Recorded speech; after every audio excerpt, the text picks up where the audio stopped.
Welcome everybody to Bases and Brews with Ben and Brandon. This is episode 16. Uh, this is our weekly podcast where we talk baseball and beer and other alcohols.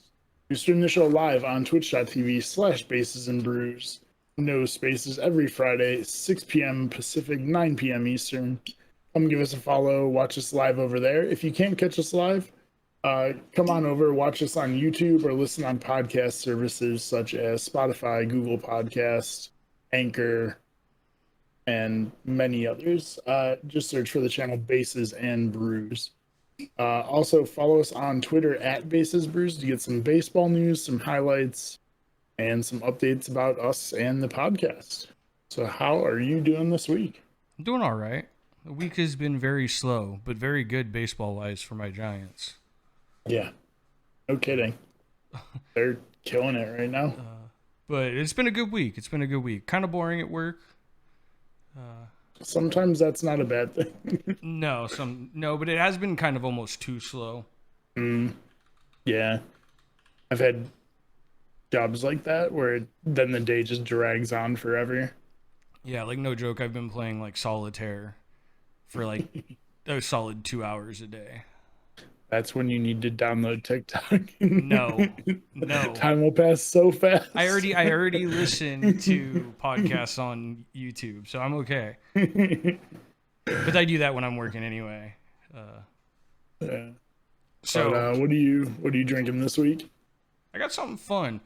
My boy Scrump there, we went out for some drinks this week for his birthday, and when we left, he got me some, let's see if I can get it, the Broken Skull IPA from El Segundo Brewing Company.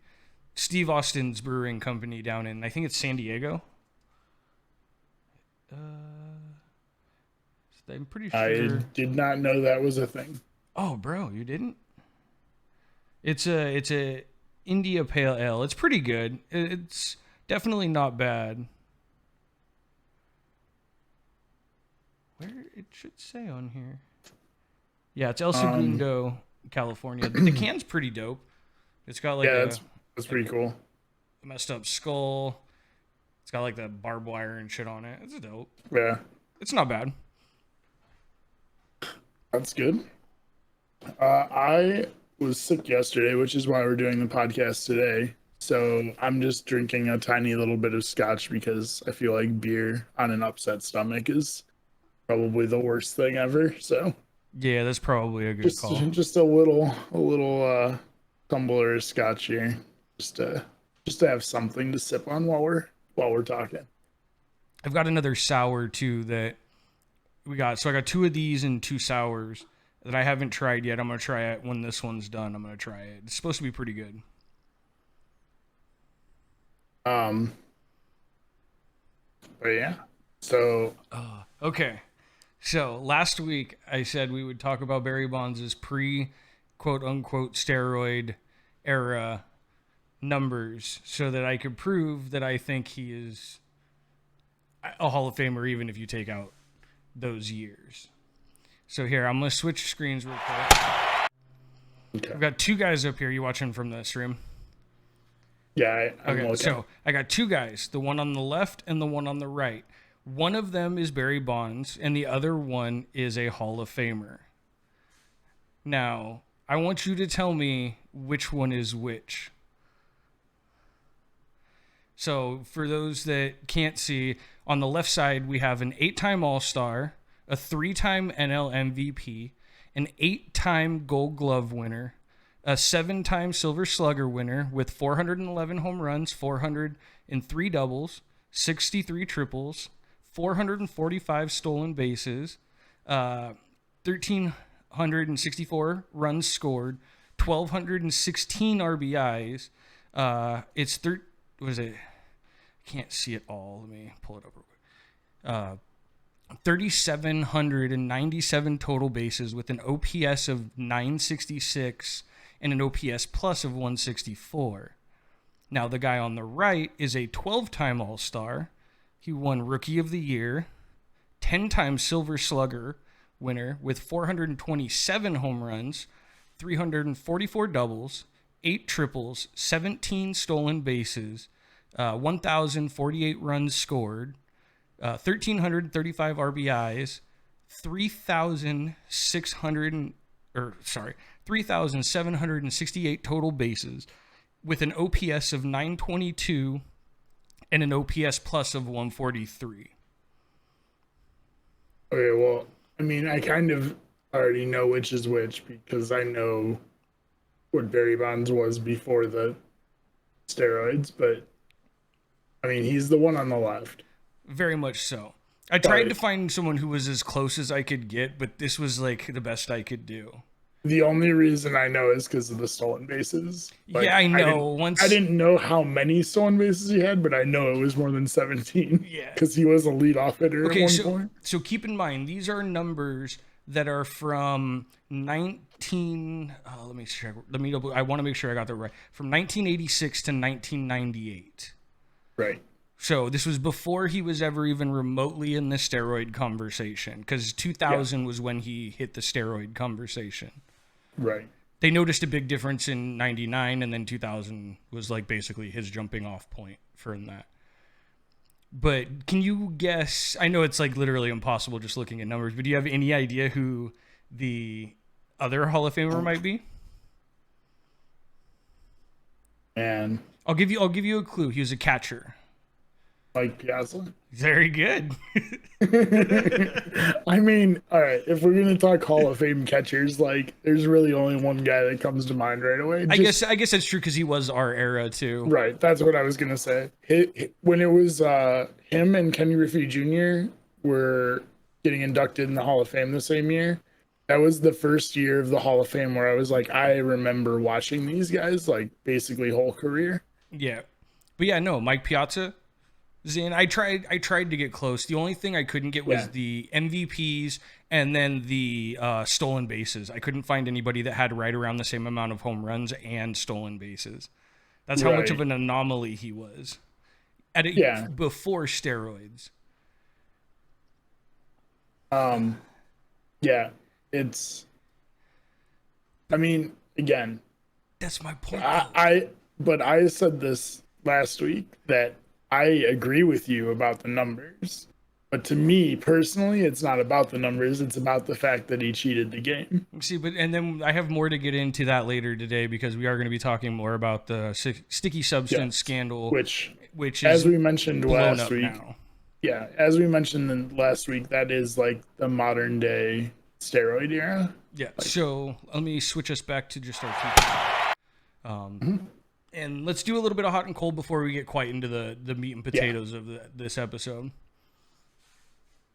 Yeah. So we'll start with the hot and cold because they're both in my division and my team. Okay. The Giants are, I think they won again last night, which means they should still have the best record in baseball. I just looked it up to make sure it was still the case.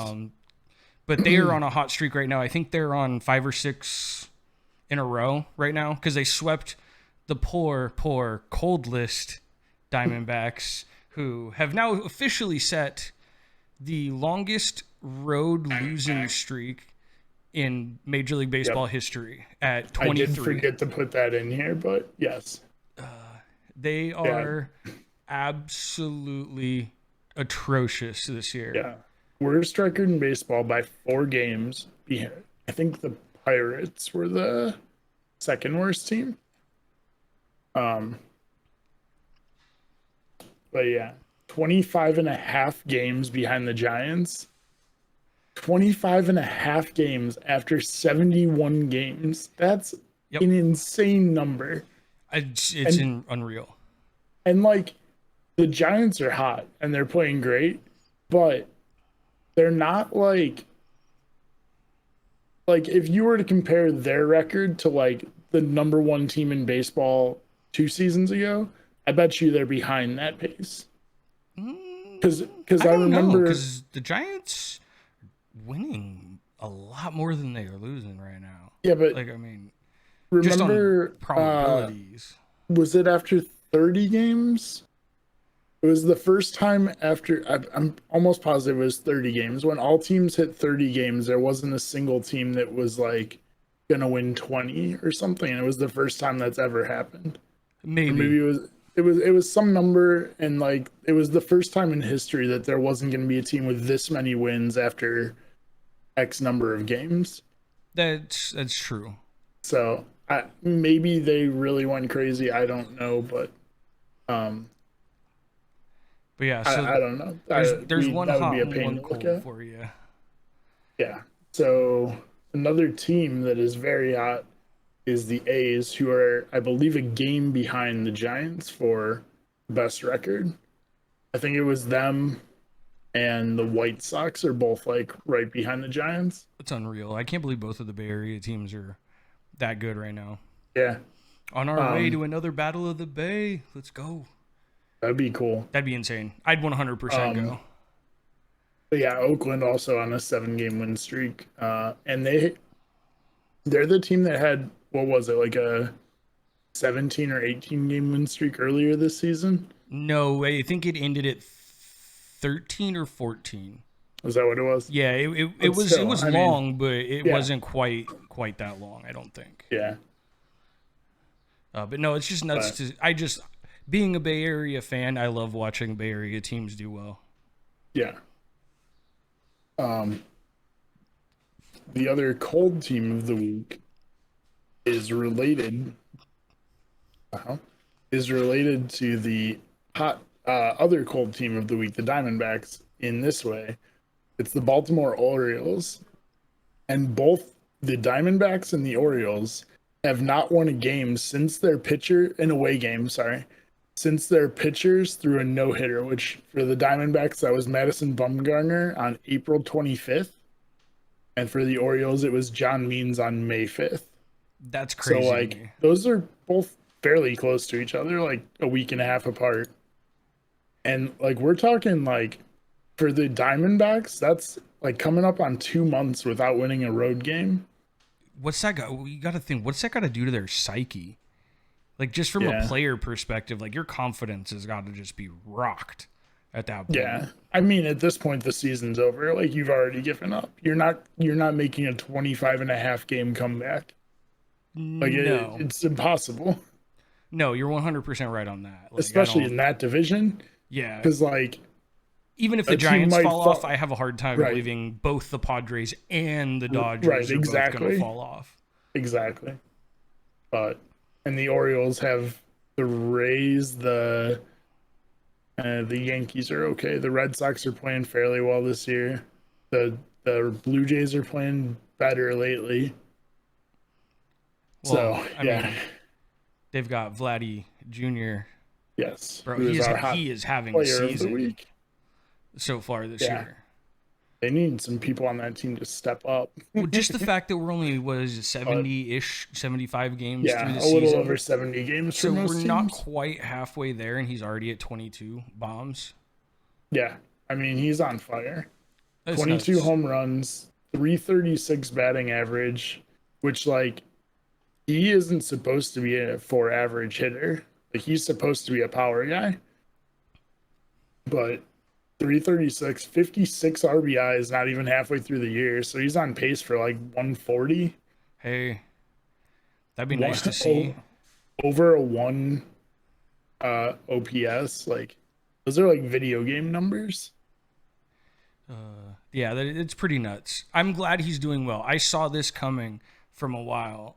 Like, yeah, I mean, we both talked about it before the year that like he was a guy that we were both going to be watching and keeping our eye on because we both thought he was going to have a really good kind of breakout year. So I just hope that he can maintain. Yeah, he's a young player. When you see young players have hot starts, you just hope that they can maintain. But on to some weekly news now that we kind of gotten the hot and cold out of the way. Although you could argue that our top two are basically like as hot as the red burning sun right now. Yeah, and the first one here is going to kind of relate to Vlad Guerrero because Shohei Ohtani is officially in the home run derby. Did you see he hit 2 home runs in the game the other day? No. I missed that. He's fucking nuts. I mean, he's insane right now. And like his pitching is good. It's above average, I would Yeah. say. Yes. Yeah. He's a really good. He's an ace on most teams. I don't know if I would call his pitching elite, but Yeah. it's not far off. No. He's a 1 or 2 starter on pretty much any team. Unless it's like the Dodgers where they have like 4 aces. Yeah. But speaking of number one starters, Yes. Jacob deGrom, did you see him go out in the third inning the other day? This Yeah. man, so apparently he hurt himself swinging. He said he was going to Yeah. play on Monday, which I think is his next scheduled start. Yeah, I don't think he's gonna miss any time, but yeah, he came out today or yesterday and said that he hurt himself on a swing But while that he was man batting. pitched through 3 perfect innings with 8 strikeouts Yeah, when he came out of the the game. dude's insane. His ERA, I think, is down to like 0.5 or 5.2 or 5.3 or something like that. It's unreal. Yeah, Could this he's as be good as it gets for pitching. could this right be now. the first year and possibly only year ever that we see 2 pitchers win MVP?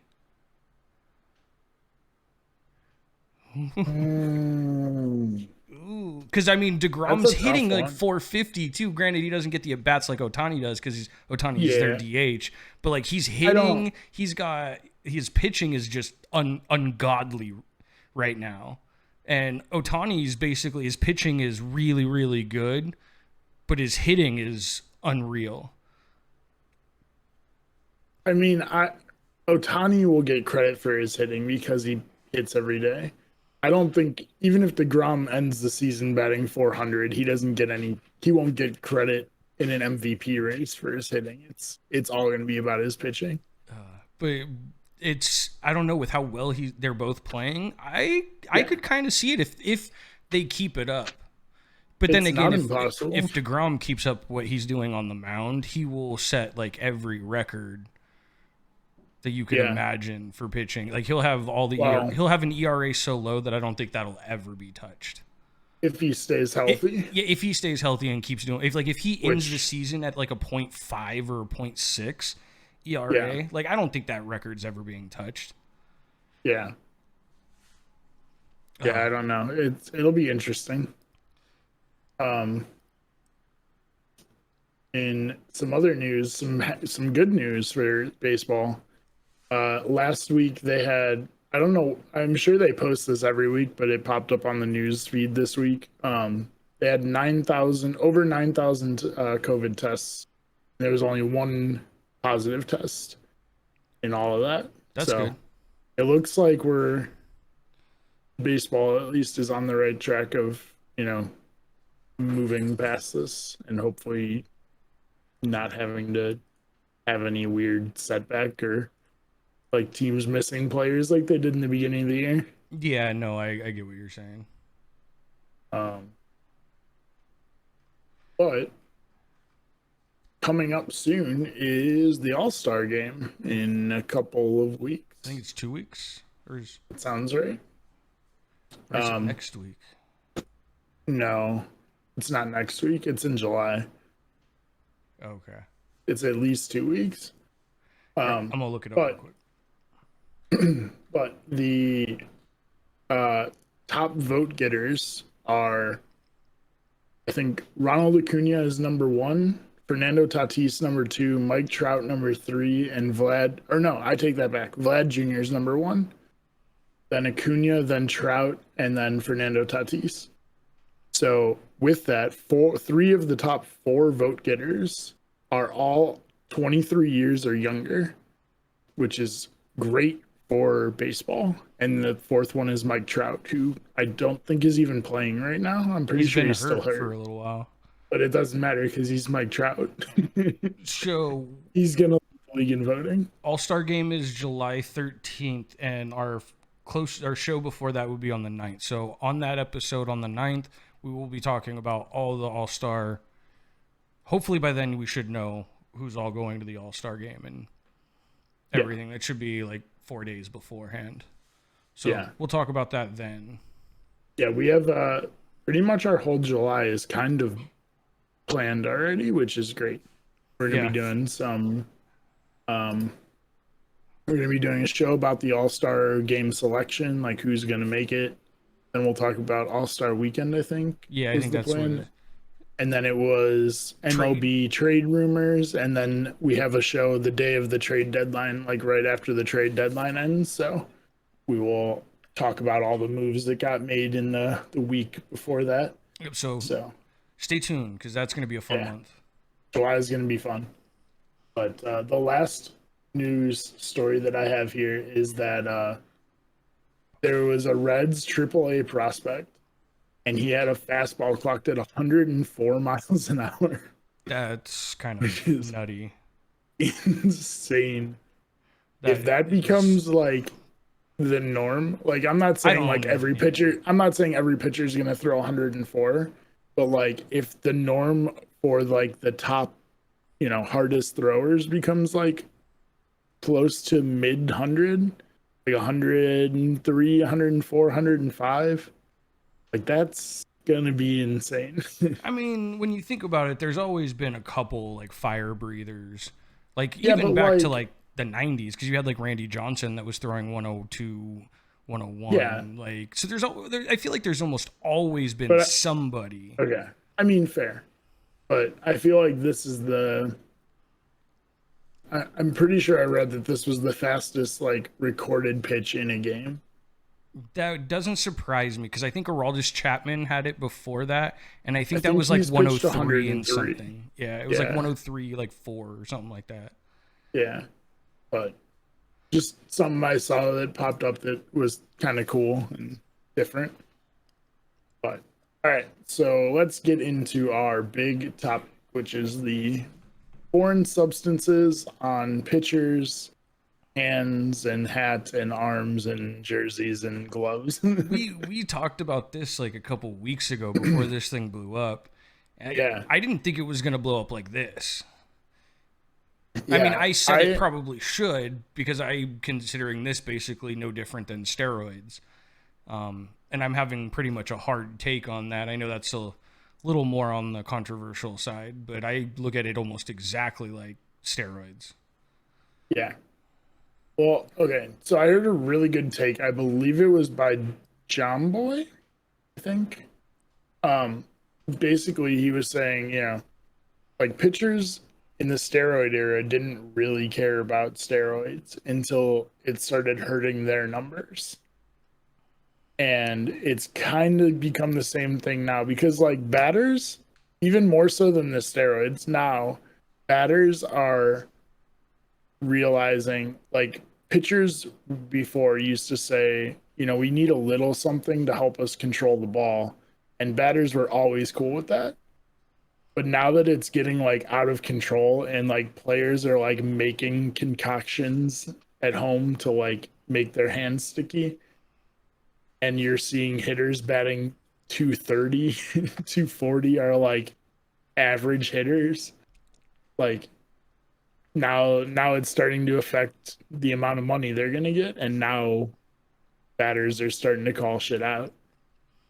But it's also the problem I have with part of what I think is I almost look at this worse than steroids in a way is because it's only one sided. Only the Well, pitchers wait, have an advantage here. Whereas with how did the pitcher? steroids, Okay, all right. I a guess there pitcher were could take pitchers that used it. steroids Fair. and you get a little bit more velocity or something. Maybe you don't get the movement like what the sticky stuff gives you. But I mean, if you can change your fastball from a 94 to a 97 and your curveball is at 85, that's an extra, couple miles an hour difference. That's a huge timing thing for hitters. Yeah, So, like, yeah, it benefited both if they used them, or it had the potential to, I should say. Whereas the sticky substance, there's no benefit to anybody but the pitcher. yeah. When that so I didn't see any of this until this week, but uh, when the Cardinals pitcher got thrown out, or no, I'm sorry, he didn't get thrown out. I don't know if you saw this. It was like a week and a half ago, but a relief pitcher came in for the Cardinals this was when the Cardinals manager like blew up Yeah, about yeah, this. we talked about this. This was what Yeah, started our initial talk about yeah. it. But so he like got forced to switch hats and stuff, and apparently Trevor Bauer tweeted out after and was like, "Yeah, it's rosin and sunscreen. It's super sticky." And somebody asked him, "Is that allowed?" And Trevor Bauer's like, "Rosin's allowed, and sunscreen protects my arms. Like, you can't ban sunscreen, and the rosin bag is literally sitting on the mound. Like, Yeah, except for what do you?" and I'm not necessarily against that, but it also makes you wonder how much like they're using from like the dugout. Like you only need to apply sunscreen once typically. For Yeah, a 3-hour game or a 4-hour game, like you don't need to be in the dugout every inning slathering that shit on. So after a while you would imagine that the sunscreen would dry up a little bit because it's just, being worked in. And so that means that they're actively right. applying it to get that advantage, not to protect Yeah. their skin. Well, Like, no, I'm not. Of course not. I'm not saying that they are. I'm saying that you can't ban sunscreen from an outdoor sport. no, and Trevor Bauer and as well as a couple other people have come up with some really good ideas to just solve this situation. Yeah. In quotes, I say, because like I think this is kind of ridiculous that we're even looking at these solutions.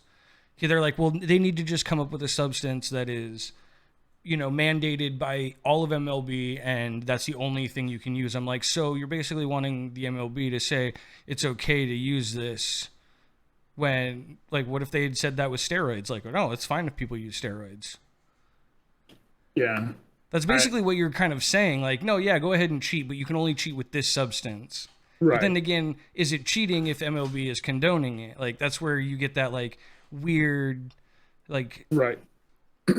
Yeah, I heard him talk about that one, and it's it's definitely interesting because like if baseball feels like pitchers need something to help them control the pitches, which still seems ridiculous to me because I pitched in high school and I could control pitches without anything. Like if you're a major league pitcher and you can't control where the ball's going, that seems like that's a you thing.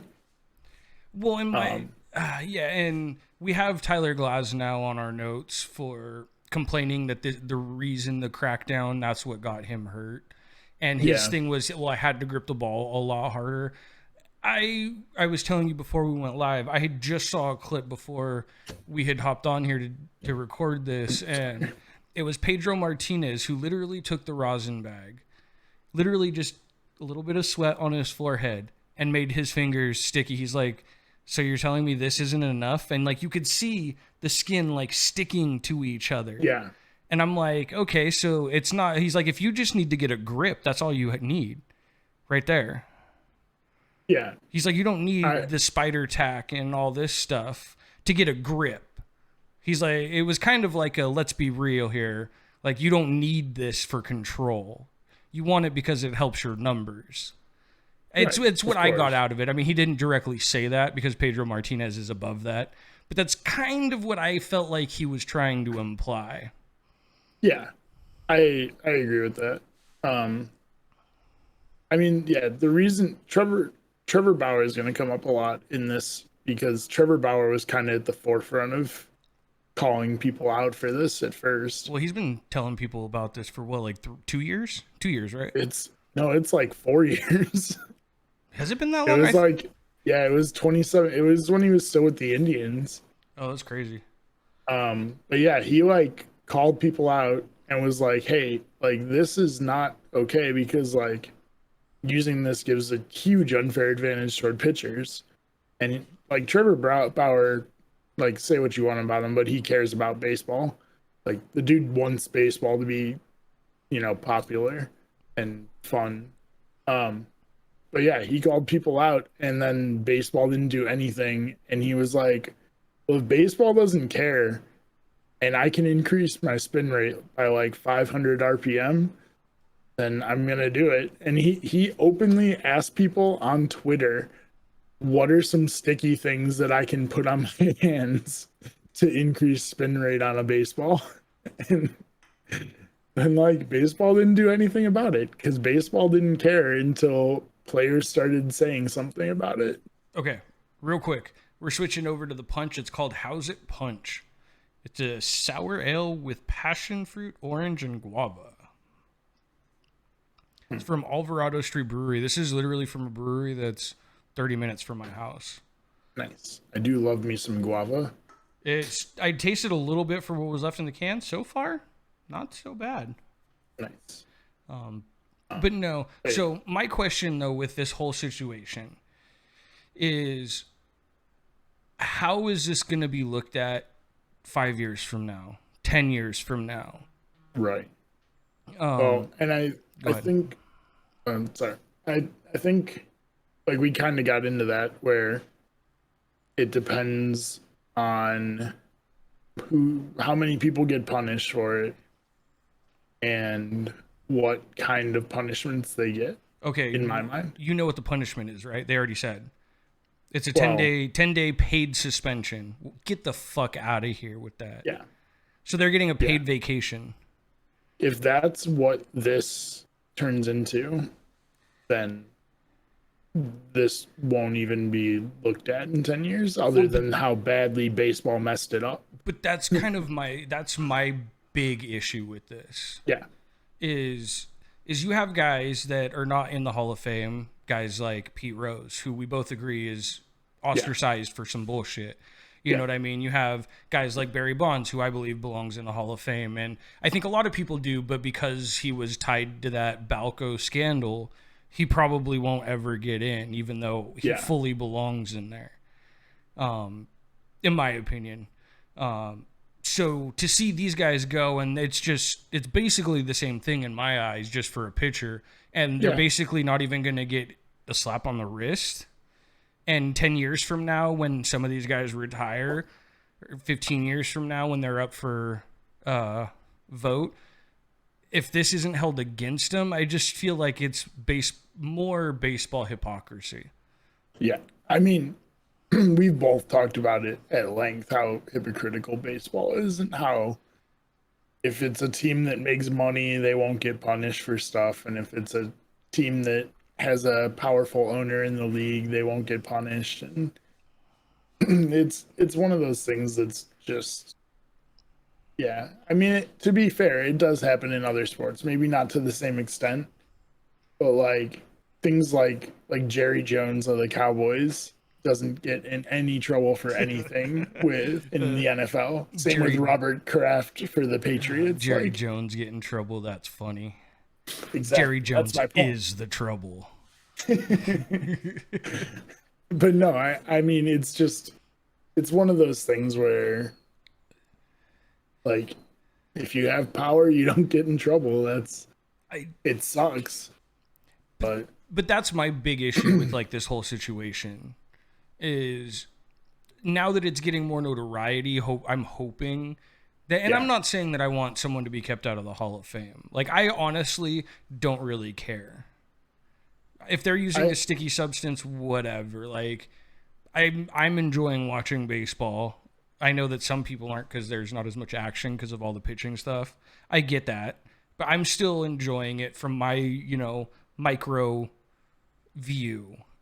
Right. And for me, I didn't care if they used steroids. If it wasn't a big deal and no one made a big fuss, nobody would have cared.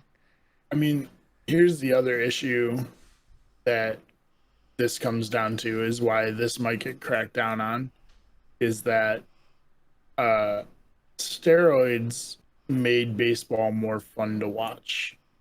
Ratings were through the roof. Watching guys bomb home runs all day was fun. Like, you had small ball guys, and then you'd have your big steroid guys come up and just hit everybody home.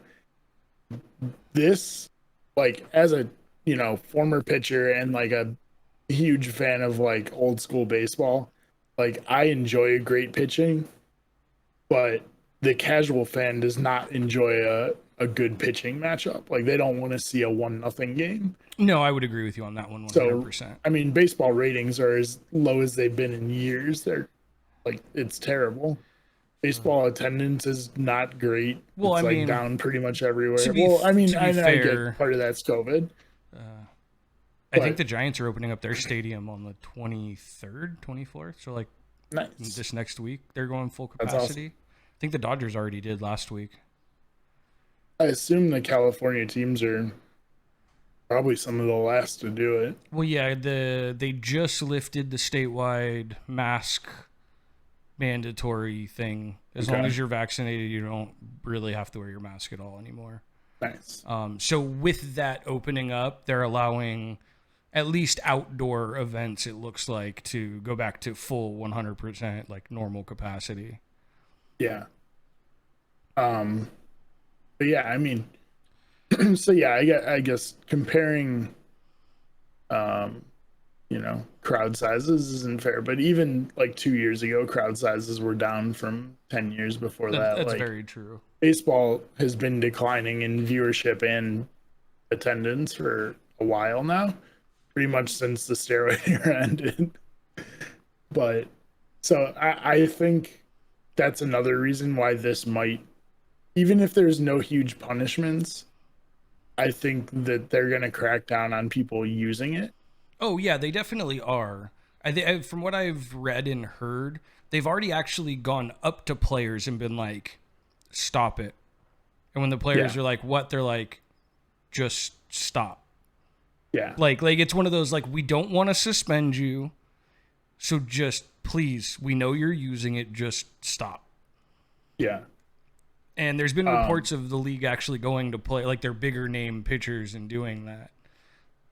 I mean, makes sense. So, but see, I genuinely don't think we're going to see anybody suspended on this. I wouldn't be surprised if there's a couple.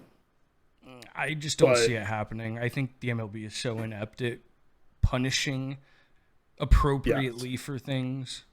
The dumbest thing the NMLB has ever done was the appeal process. The appeal process in baseball is so fucking stupid. Because everybody appeals and every single suspension gets cut in half. And then they can keep playing while they're appealing. So it's like, oh, Well, yeah, because in God. football, sometimes it's not even worth appealing because the process is going to take longer than your suspension is going to be. Right. You just do your it's- suspension and you're done. It's so dumb. It's one of the things I hate most about baseball, which we did come up with another upcoming topic, so stay tuned, which is things in baseball that don't make any sense or are hypocritical or whatever. We'll figure out exactly what we want to do, but that's gonna be a fun one. That one should be funny. Because I've seen a few things that have happened this year that literally don't make any sense. Yeah. So that's going to be a fun one. That actually is Yeah. going to be great. Yeah, stay tuned. That might maybe we'll do that next week if we don't have the all-star stuff. No, the All-Star stuff isn't going to be till the 9th of next week. Or the 9th of next month. Okay. So we've got like 1 or 2 more weeks before we're on All-Star. So we can do Perfect. that next week. All right. But no, I don't think any other pitchers have gotten injured so far other than Glasnow. I mean, not At least not that yet. have come out and said anything. I mean, a bunch of pitchers have gotten hurt, but whether or not that's related to this or just, Honestly, they're common injury. I don't know why he said anything. It would have been smarter for him just to shut I mean, up. the stupidest part is that he basically admitted to cheating. Yeah, no, he did. That's what I'm saying. Like, Yeah. this isn't looked at like steroids was looked at. No. Even though it's of a similar scale. That's what just driving me so nuts about this Yeah. is Yeah. No, like, guys are like, well, why didn't you tell us before so we could stop cheating before the season began instead of making us do it mid-season? Like, they didn't do that for steroids. They didn't go, hey guys, we know you're using steroids, but you need to stop before next year. Like, they didn't do that Right. shit. Like, yeah, it's really dumb, and I don't know.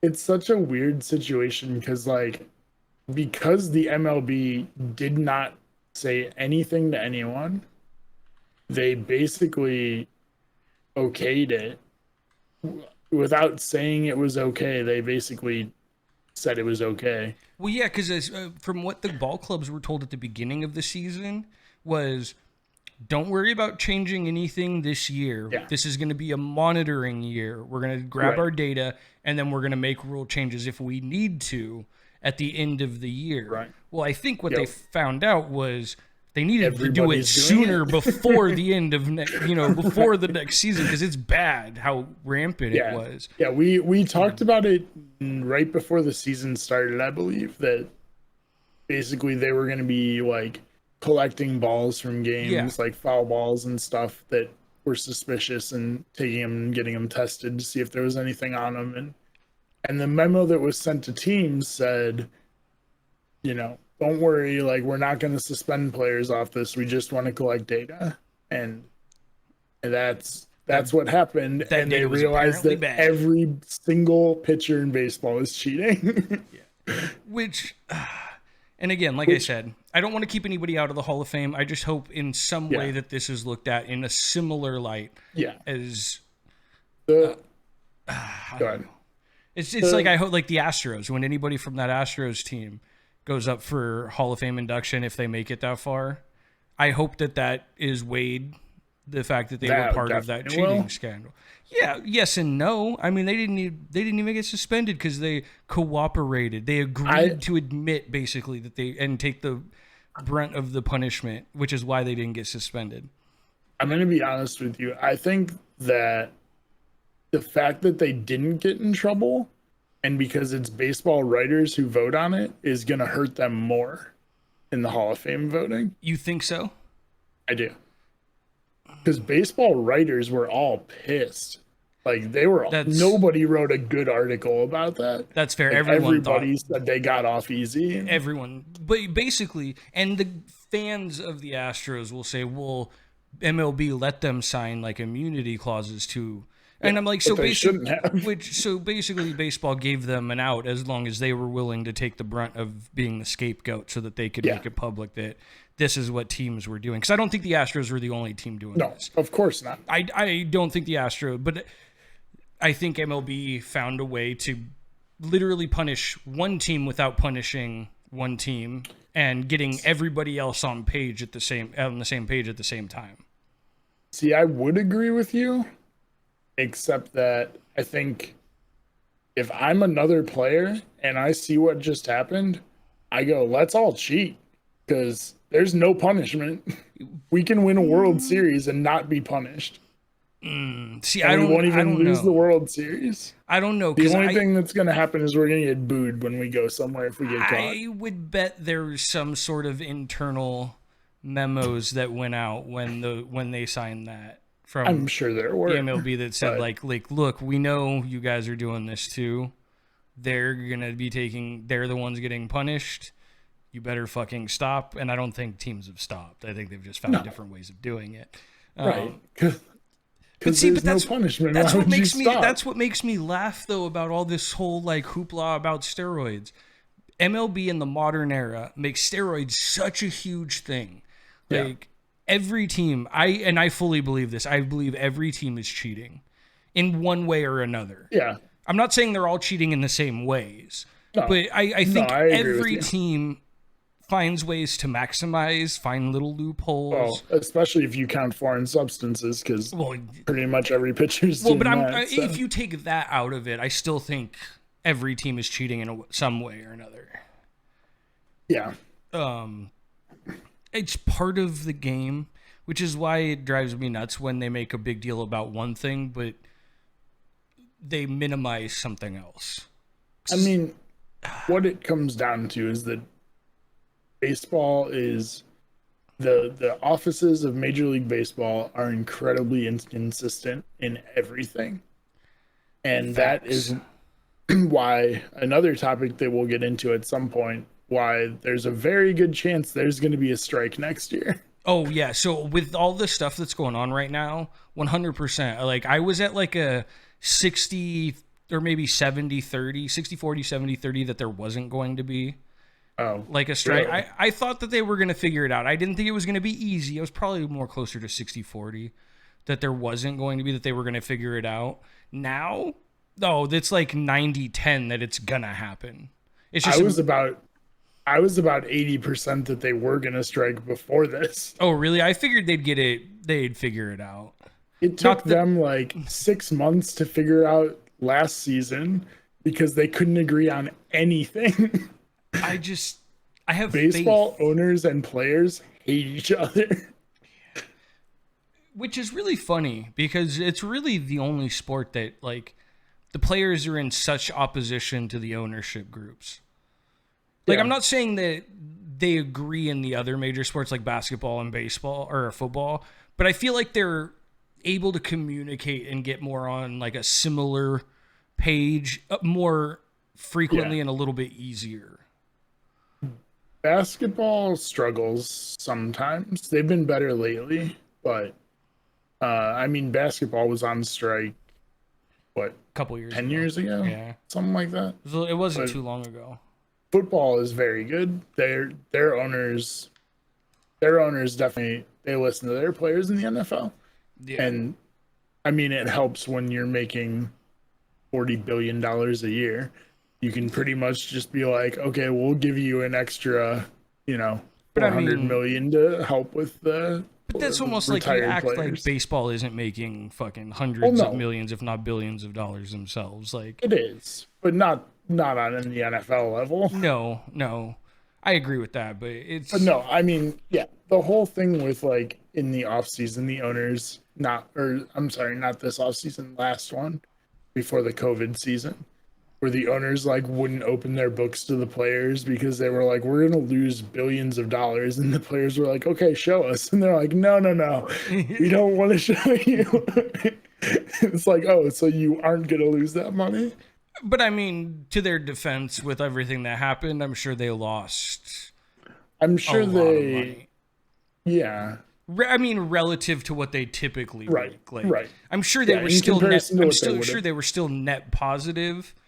I'm I sure mean, they were just in the in black, but just in TV contracts, they're going to be positive. I mean, like I'm sure they took a substantial hit Yeah, from the one only having 62 games, so you can only monetize 60 games.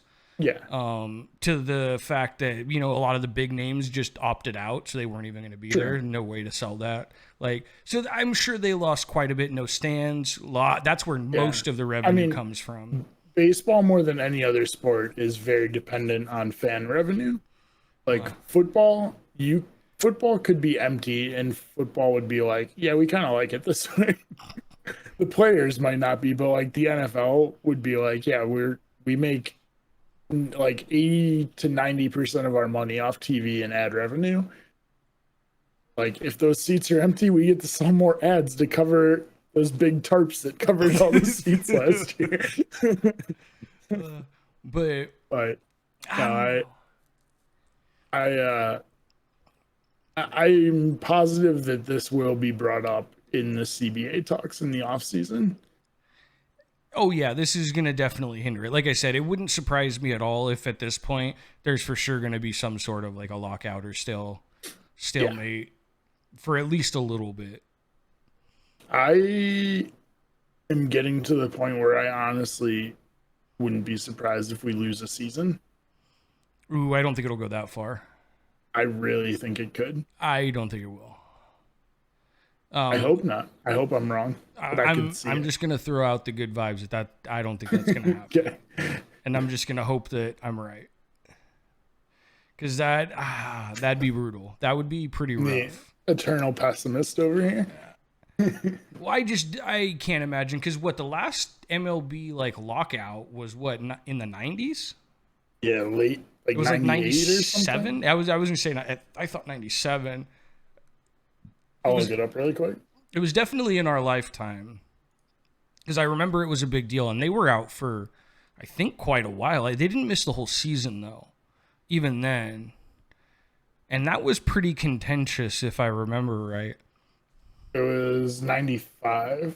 Okay, I thought it was later than that, but that The strike began August 12th, 94. Lost the whole last part of that season and the postseason, and then continued until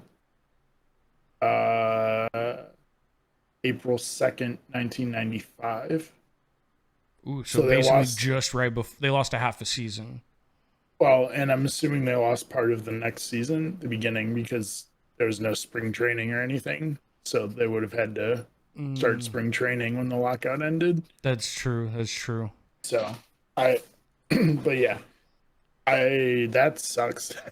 That's way, I don't even understand how that's possible. Yeah, I don't know how honestly. you stop like halfway through the season. Like I Yeah. get it if you go all off season and maybe even partway through the season.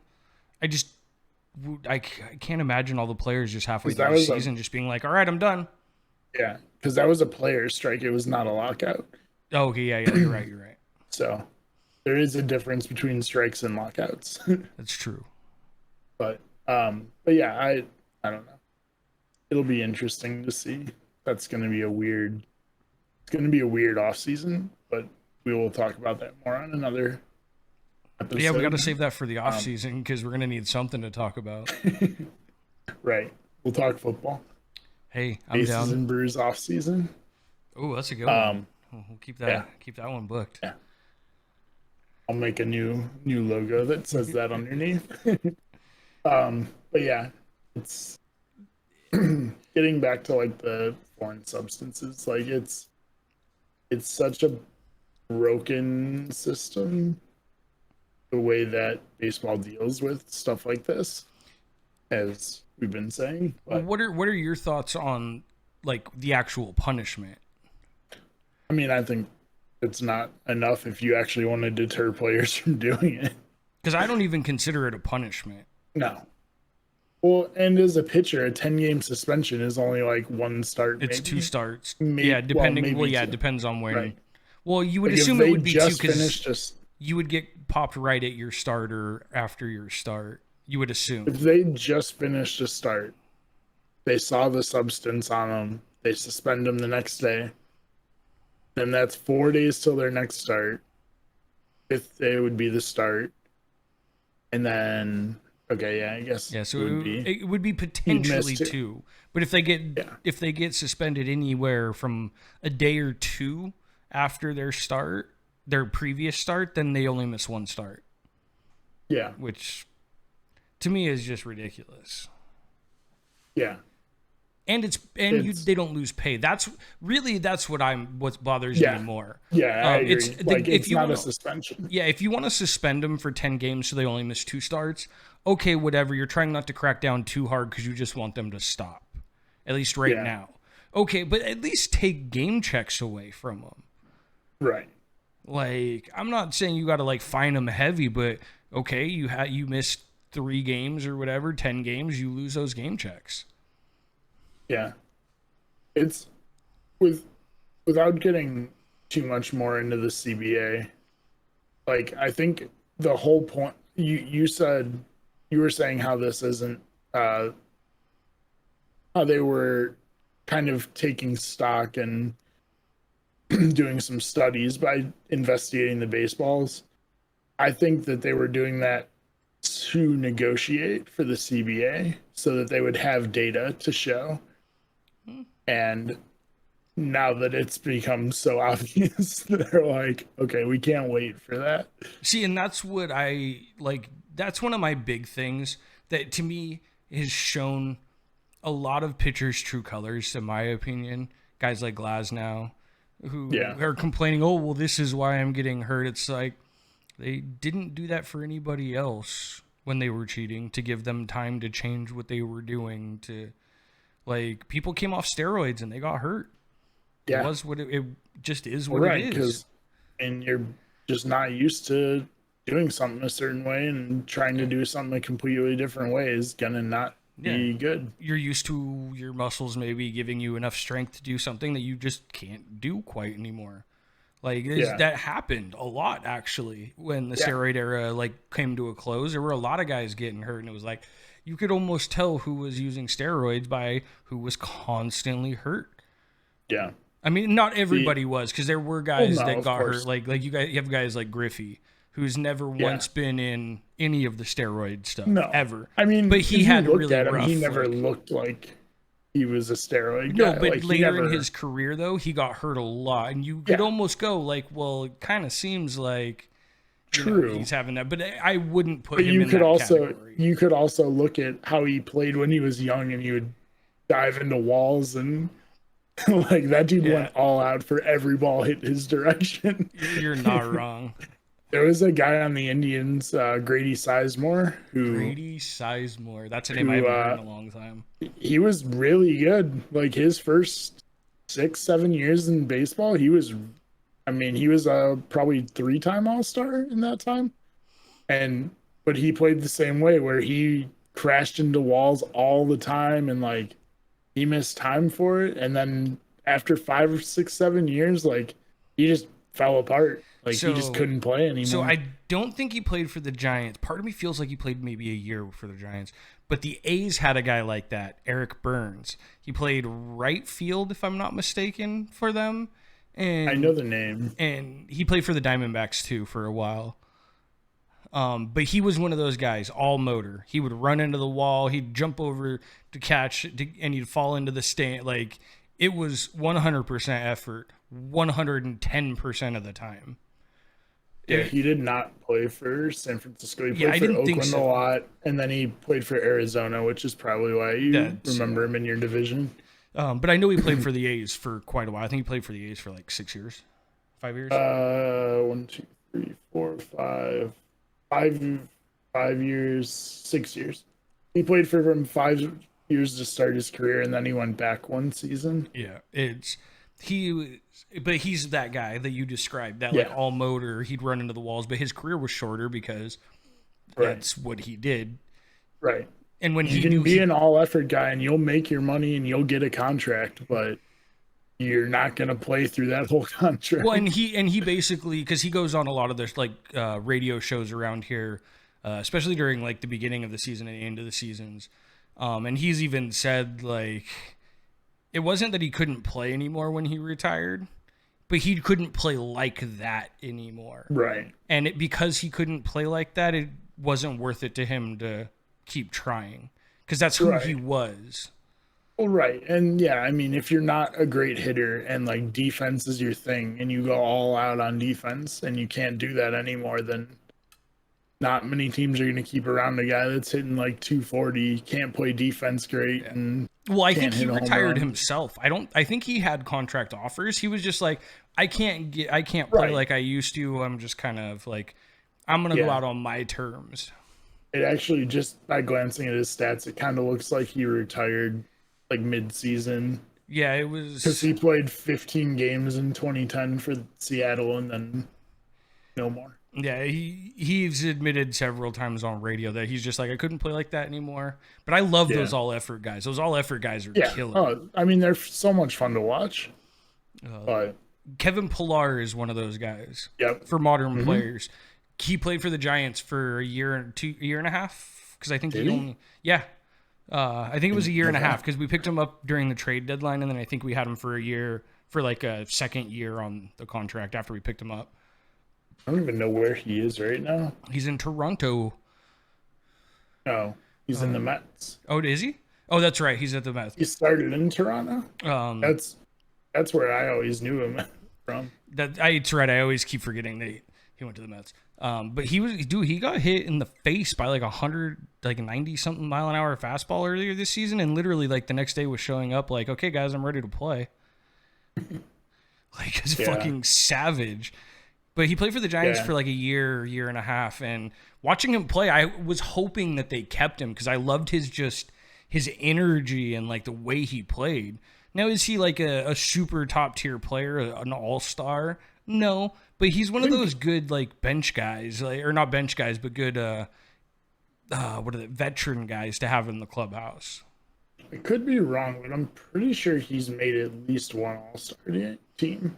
I think so. When he was with the Blue Jays? I think you're right. Actually, no, it doesn't look like he did. Really? He finished in the top 20 in MVP voting one year. Oh, that's crazy. But, I would have for sure thought that he he had made it at least once. But he's one of those guys. I love Kevin Pillar. He's fun to watch. He is. I don't know if he still is. Probably not. But he was arguably the best in the league at robbing home runs. Like watching that dude scale the wall, especially the super high wall in Toronto. Like the wall in Toronto is like 10 or 11 feet, and he would like put his cleats in the wall and like climb it and go up over it. It was great. You gotta love it. I mean, I absolutely love watching guys like that. I'm trying to think. Ichiro was another one that was fun to watch rob home runs because he would do the same thing. He'd climb the wall. Griffey would run into walls and hurt his ankles. Different time. But Kenny Lofton, who I talked to last week in the All-Star Snubs, was another guy that was incredible at robbing home runs. He has one of the best ones I've ever seen where he like went up, like put his stomach on the wall to reach as far as he could, and he like reached like 5+ feet over the wall and put it back and like. Okay, yeah, that's pretty good. I'm gonna have to look that one up. I'll try to find it and send it to you, but yeah, I mean. So you really, well, I mean, I think we're both at this point thinking that there's gonna be a strike next year. Do you think it happens before the end of the baseball season? No. You don't think we have another repeat of like 95 where it's like partway through they just go, nope, we're done? No. I'm curious. I would have to look more into that, and like I don't want to do it right now while we're talking, but I'm curious if the way they restructured the CBA when they came back made sure that it ended in an off season. Maybe it used to end mid-season and the Players Association would be negotiating throughout the year. It's possible, but that just seems like a bad idea. Yeah. But I just don't know the details of that strike to like compare it to. That's fair. But I mean, just because it ends in the off season and players want their money, I don't see them striking mid-season. But I don't know. Crazier things have happened. I don't see it either, especially because I think there are so many young players that are playing really well right now. Yeah. And I don't think they're going to want to throw away potential season stats. Does that sound like the older players that have got their money and have whatever, they're pretty much cemented in where they're going to be in the annals of baseball? Like, they're probably going to be more apt to be like, yeah, fuck this, like, than a young player who's still trying to put his stamp on the game. Yeah.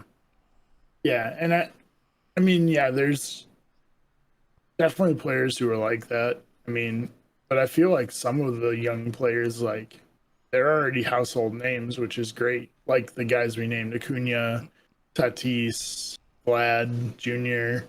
It's like those guys are already like top name guys in baseball right now, which is great. I can't wait to see what the next 5 years brings us. Wait, what? I said I can't wait to see what the next 5 years brings us. Oh, yeah. Yeah, there's a lot of really good young players right now. And even guys like, they're not super young, but guys like Javi Baez, Francisco Lindor, guys like that are maybe a few years older, but they're still in their 20s. And like, still, I mean, Mike Trout's still in his 20s. Dude, Mike Trout isn't even that old. I know. It's disgusting. Well, that's what I mean. Like, I think baseball. Is he 30 now? No, he's not. He's like 28. He's 29. Oh, he turns 30 in like 45 days. Oh, okay. So he's almost 30. I thought he was a little younger than that. But I can't wait to see. But see, I want to say I can't wait to see what we have in store for us when like some of the older heads that are currently playing go away and we get these young stars really, really blossom. And then you get whatever the next crop is that are going to be like the everyday players, the solid guys that are going to fill in around them. Right. But at the same time, I'm like, what's going to happen? Because if they strike, how much time do they lose? If like, there's so many kind of if, ands, or buts going on right now. Yeah. I hope that we're looking good in a couple years. I hope they get a good, agreement done and it doesn't affect anything. No significant injuries happen. Yeah. You get to see some of these guys actually fulfill their careers. We get to watch guys like Trout hopefully get off of the Angels. The Angels are He's not going anywhere. Wasting careers. He's stuck there. He can't go anywhere. He's under He contract shouldn't have for the re-signed. next like 7 or 8 years. Yeah, it's like 9 years or something stupid like that. He basically signed for the rest of his career. He signed through 2030. Yeah, I understand. 9 more years. I understand what his idea was, but there was a huge mistake. Ohtani needs to get the fuck out of there as fast as he can. Not only is he signed for 9 more years, like, he's not really even making that much money. Like, in 9 years, it definitely won't be that much because top tier players are going to be making like 45 to 50 mil a year. Yeah, he's only getting 37. But that's what they thought about Albert Pujols too, and really he wasn't making much less than what guys are making now. When they gave Albert Pujols that contract, I very openly said that was the stupidest contract ever because he was like 35 when he signed it. I mean, you're not wrong. You're not wrong at all. I'm not even saying that. I didn't agree with that contract, but can we at least agree? Have you seen him in his Dodgers uniform? I think so. I think I saw like his first at bat. He looks like shit in blue. It just does not sit good on him. Yeah. I don't know why he went to the Dodgers. He looks like shit in that uniform. I don't care how good he plays. You hate the Dodgers. No, he legitimately just doesn't look right in a blue uniform. Maybe another team would have been okay, but that navy blue or whatever blue it just does not look good on him. It is not complimenting him. There? He's actually been playing fairly well. I think he's hit a couple home runs for him. I don't think he's been having a bad year. Since he joined the Dodgers, he's batting .250 with 13 RBIs and 5 home runs in 25 games. Yeah. So that's actually not bad. Not terrible. It's not great. I mean, definitely not what he used to be, but nobody expects that. On what year? 17 right now or 19 or whatever the fuck. 21. Yeah, fucking A. So I mean, like if he gives you 15 home runs a year and hits like 260, like at the stage he's at in his career, I feel like that's pretty solid. Well, okay, here's a good comparison because he also played 25 games for the Angels, 24 games. So he's played one more game as a Dodger, but he has the same amount of home runs, same amount of RBIs, but he's batting 60 points higher. He was batting 198 with the Angels, 250 with the Dodgers. See, like, at 198, I don't blame the Angels for going, get the fuck out of here. It was the last year of his contract, too, so. But at 250, he's got like 10 home runs right now. Like, I'd take that all day. Yeah. For someone who's that late in their career. It looks like, because he has almost 20 less at bats in one more game with the Dodgers. So I'm assuming he's pinch hitting some of those games too. Probably. He's definitely not an everyday player. No. But that's kind of what he said when he left the Angels. Was like, they were like, well, he wants to be an everyday player, and he's like, I never said that I only would be an everyday player. Yeah. And I assume that this is his ring chasing moment. Like, he went to the Dodgers, he's hoping he can get a ring, and he's retiring this year no matter what. You know where he should have gone? San Francisco. He might. No. I didn't even want him. I don't want him. Not that I necessarily am, goo goo gaga for Brandon Belt, who's been hurt off and on this year, but I wouldn't have wanted him. I don't think the orange would have looked good on him either. He needs to go back to a team with red. He looks good in red. 20 Indians? years wearing that red. Like, he's got to go back to a team with red. He just doesn't look right in blue. Yeah. I would say the Indians, but they wear that like navy, like that dark blue. And I don't know if we don't wear that too often. We don't wear red a lot. We have red jerseys, but we wear fire. They're like bright red. They're not like the Cardinals is more of like a standard red. The Indians is a little bit brighter. Ooh, I dig it. But yeah, no, I didn't actually want him. Like, I didn't we want have him either. a really, really good young first baseman who's like 25 or 6, and he's been stuck behind Carlos Santana and not been able to get to the majors for like 4 years. And he's up right now. He came up like 2 or 3 weeks ago, and he's batting like 400 with like 20 some RBIs in like 18 games or something. Oh, like he's Jesus. just raking. You gotta love that though, right? But like you were like you've been saying for the last few weeks, you got to be careful when you start that major league time clock. I mean, he's essentially with us for his career now. Well, how old is he? Like mid-20s? He's 25, so he'll be 32 before he can be a free agent. See, and I don't think that's fair. I don't either, but yeah. That's the way baseball is set up. All right. Yeah. So to wrap up, anything you want to maybe throw out your last thoughts on this? We're gonna try and make this the last episode on this sticky substance. I feel like we've talked about it 2 or 3 episodes. It's come in up a few row. times, but it's just been such a big story in baseball. We'll have to keep it updated and just like short, like in the news section, because it's hard not to talk about it because something new comes out every week. And it literally, I was listening yesterday to the radio and they're talking about other stuff happening and other people being talked to, and I'm like, Jesus. Yeah. But yeah, just to wrap up, we compared it to steroids, and I think it might even be more rampant than steroids, but I don't know. I think it is hurting the game as far as ratings and entertainment value go, like for the casual fan. But I agree with you 100% on that. I like we've both expressed, we both are fine with the way it's going right now.